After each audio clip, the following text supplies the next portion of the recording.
الحمدللہ رب العالمین والصلاة والسلام علی محمد الامین فاعوذ باللہ من الشیطان الرجیم بسم اللہ الرحمن الرحیم۔ ہم یہ جانتے ہیں کہ اس دنیا میں کئی ایسے پہلو ہیں جن سے انسان ایک اثر لیتے ہیں۔ دعوت دنیا بھر میں پیش کی جاتی ہے، دعوت کے کانٹینٹ میں بھی متنوع امکانات ہوتے ہیں، بعض چیزیں ہوتی ہیں جو خالص فکری نوعیت کی ہوتی ہیں، ان سے بالعموم وہ لوگ متاثر ہوتے ہیں جو اپنے اندر کچھ کریٹیکل انالیسس کی بصیرت رکھتے ہیں، سوچ رکھتے ہیں، پڑھے لکھے لوگ ہوتے ہیں۔ کچھ ایسی دعوتیں ہوتی ہیں جو بیسک میسج پہ مبنی ہوتی ہیں، وہ میسج میں پاپولر ہو جاتی ہیں۔ مثال دیتا ہوں، مثلا تبلیغی جماعت کی دعوت ہے، مولانا الیاس علیہ رحمہ نے میوات کے چند دیہاتوں سے اس کا آغاز کیا، تو وہ بیسکس پر مبنی تھی دین کے، تو ان سے عام لوگ متاثر ہوئے۔ اسی طریقے سے کچھ ایسے افکار و نظریات ہوتے ہیں جو اپنی اساس میں تو فکری ہوتے ہیں لیکن ان کے نتائج عوامی نوعیت کے ہوتے ہیں، جیسے علامہ اقبال کی دعوت تھی، خالصتاً فکر فلسفے پر مبنی، لیکن وہ عام آدمی کو براہ راست مخاطب کر کے متوجہ اور بیدار کرتی ہے۔ ہماری جو پوری کی پوری دعوت ہے وہ اپنی نوعیت کے اعتبار سے ایک انٹلیکچول مائنڈ کو متاثر کرتی ہے، ایک ایسے شخص کو جو تجزیاتی صلاحیت رکھتا ہے، معاشرے کے اندر نظریہ اپنانے اور اس کے فروغ کی بصیرت رکھتا ہے۔ سوسائٹی کے اندر یہ تعداد بہت قلیل ہوتی ہے، لیکن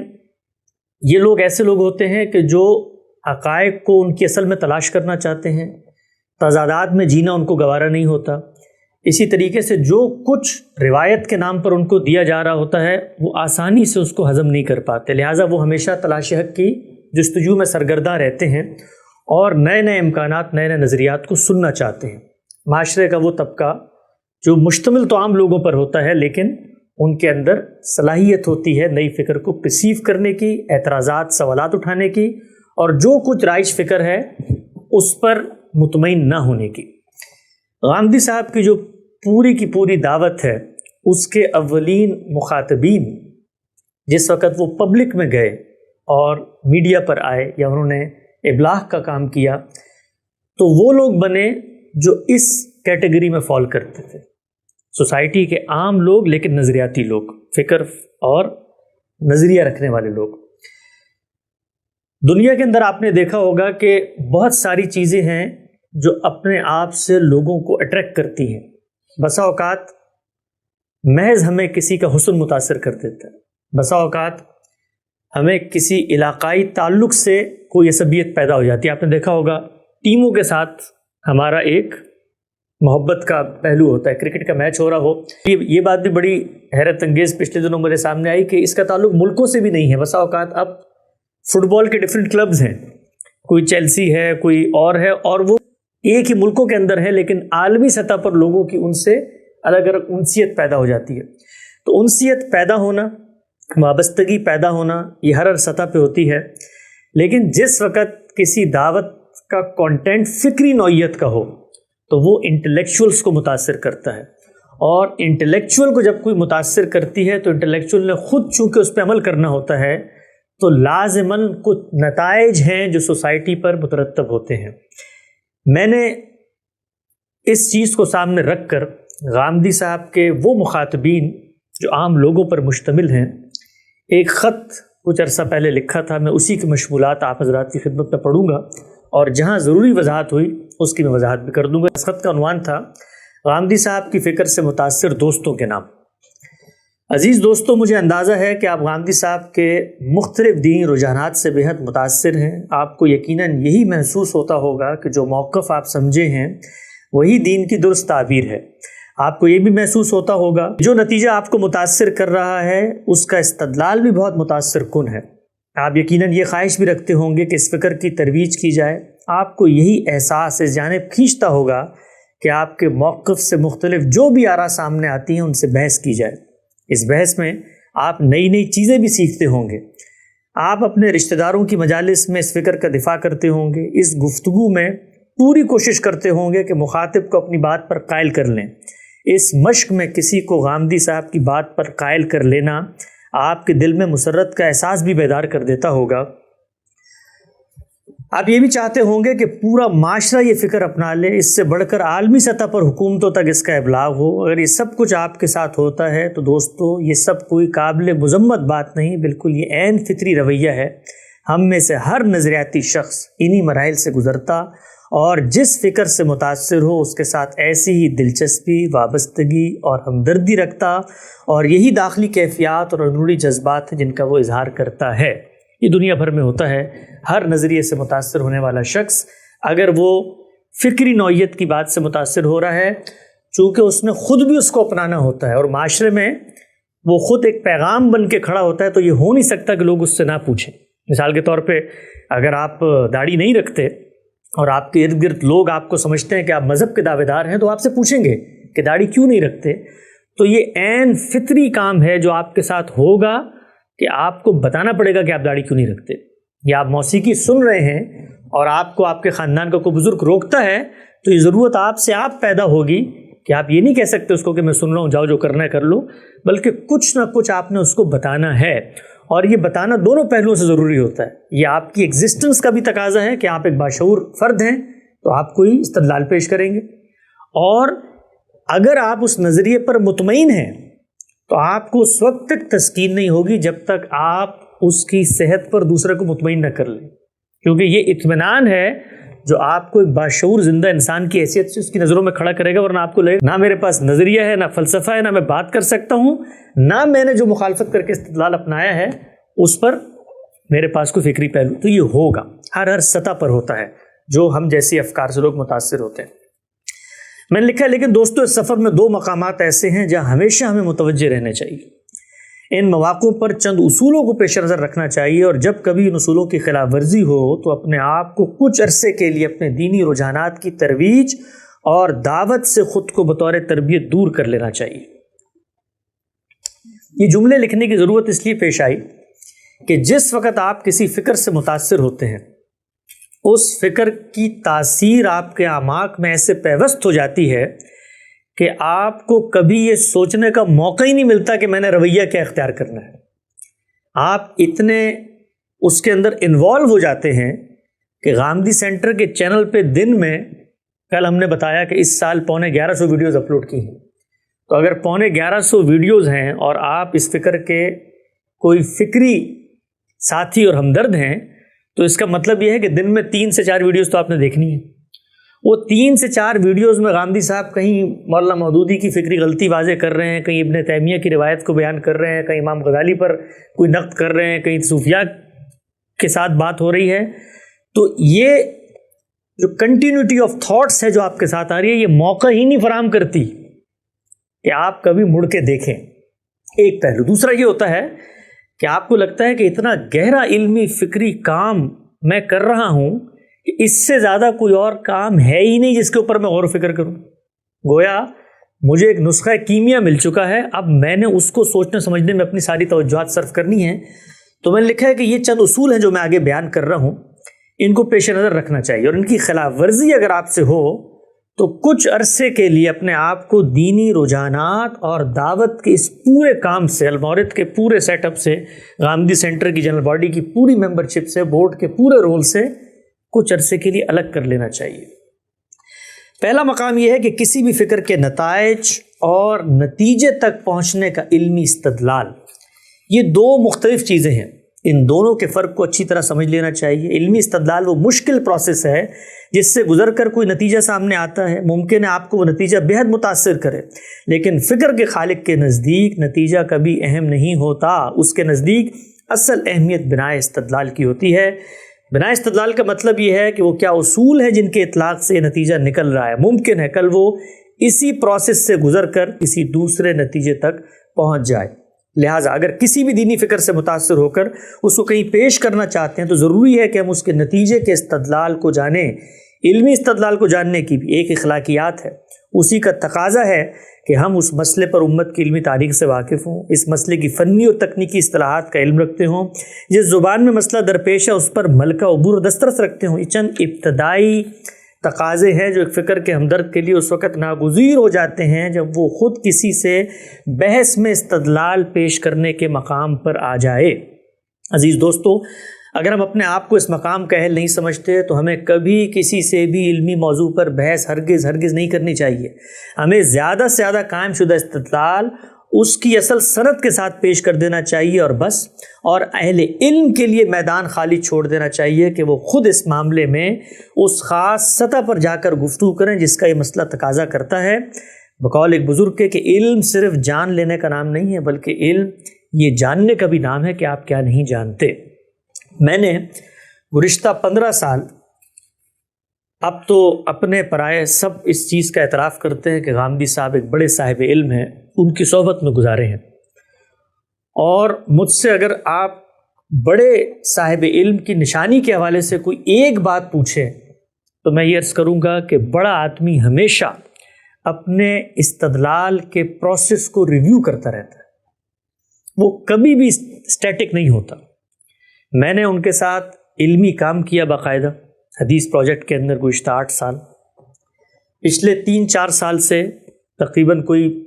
1500 گھنٹے کے قریب گفتگویں کی ہیں، سیریز کی ہے ان کے اپنے استدلال کو جاننے کے لیے جو آج سے 25-30 سال پہلے ڈیولپ ہو کے سامنے آ چکا تھا. لیکن جس وقت انہوں نے اس کی پیشکش کی، اپنا علمی سفر بتایا، تو آپ یقین جانیں کہ اتنا مشکل پروسیس ہے یہ استدلال کا. اور ایک صاحب علم جو اس فکر کا خالق اور بانی ہے اور اس فکر کو پبلک میں پریزنٹ کرتے ہوئے 20 سال گزر چکے ہیں،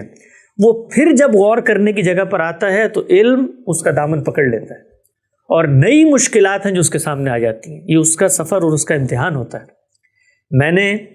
اسی اسٹیج پر بیٹھ کر یہ دیکھا کہ وہ بات جو غامدی صاحب 20-25 سال سے بہت سہولت سے بیان کرتے تھے، جس وقت استدلال کو بیان کرنے کا موقع آیا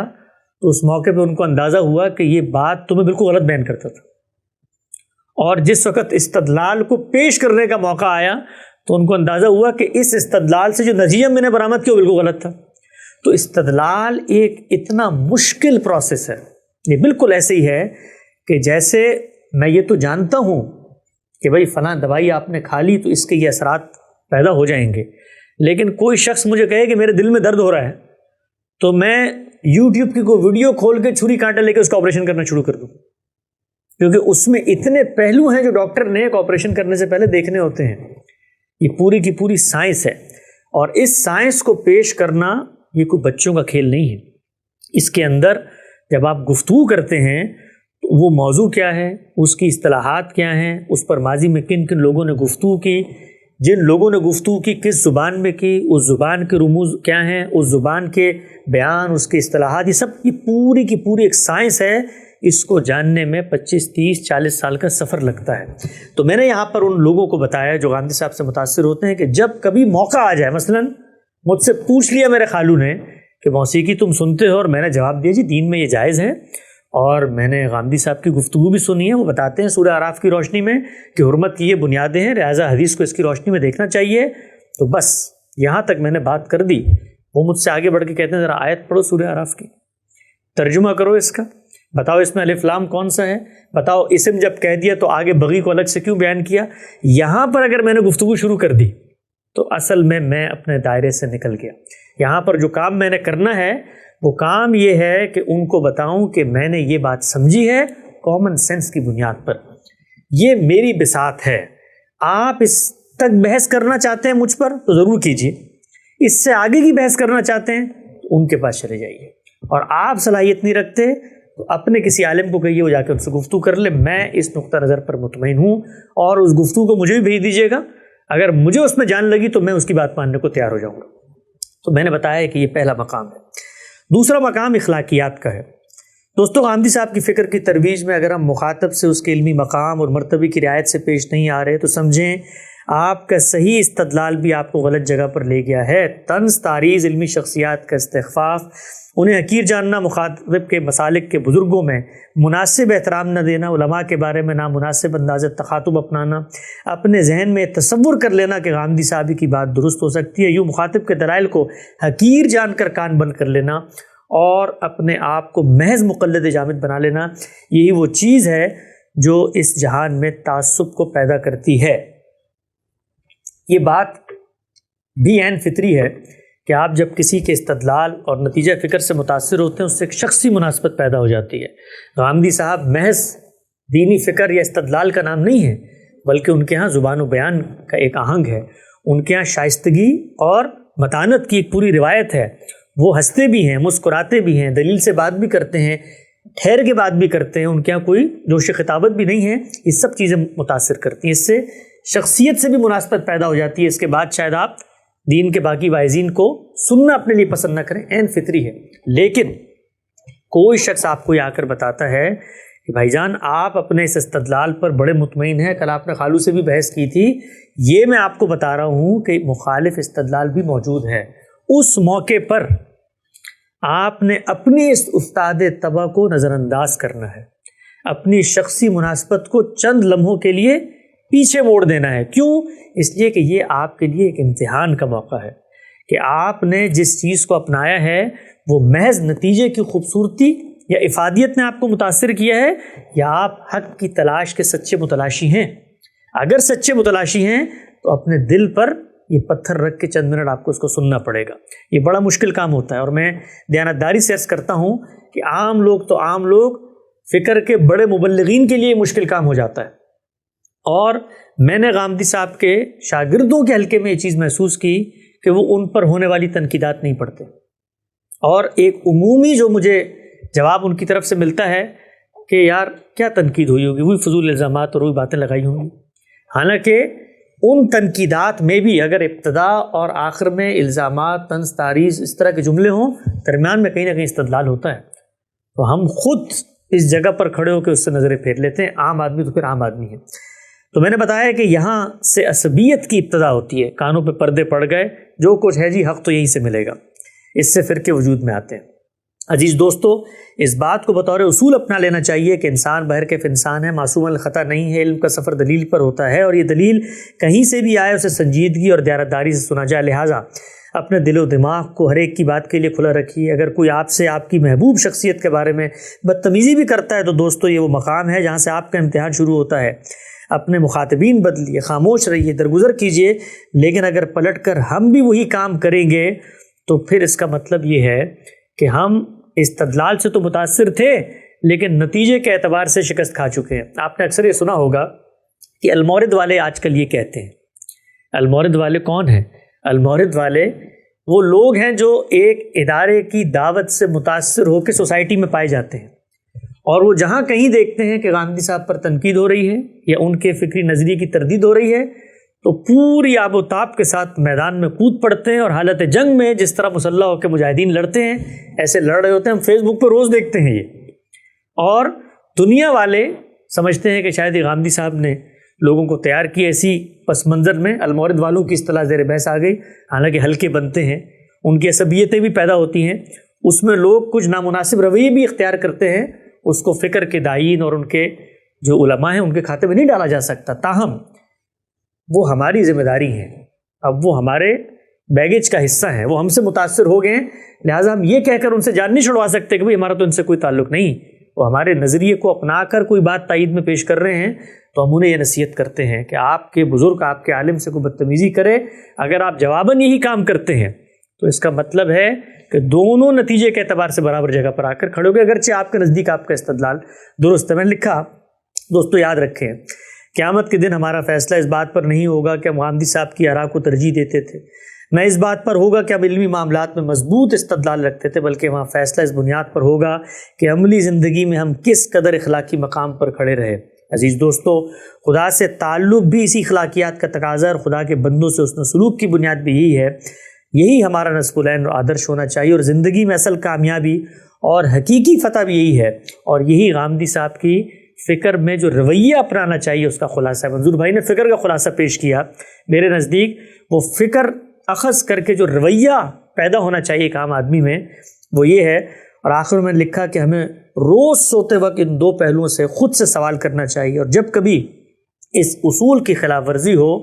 تو کچھ عرصے کے لیے اپنے آپ کو دینی رجحانات کی ترویج سے دور کر لینا چاہیے۔ قبول حق کی بڑی رکاوٹیں اگر آپ دیکھیے، جب سے یہ یوٹیوب اور یہ علمی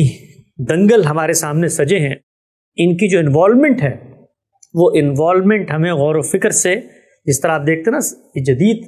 دنیا کا طرز زندگی ہے، اس میں معاش کی جدوجہد اتنی مشکل ہو گئی ہے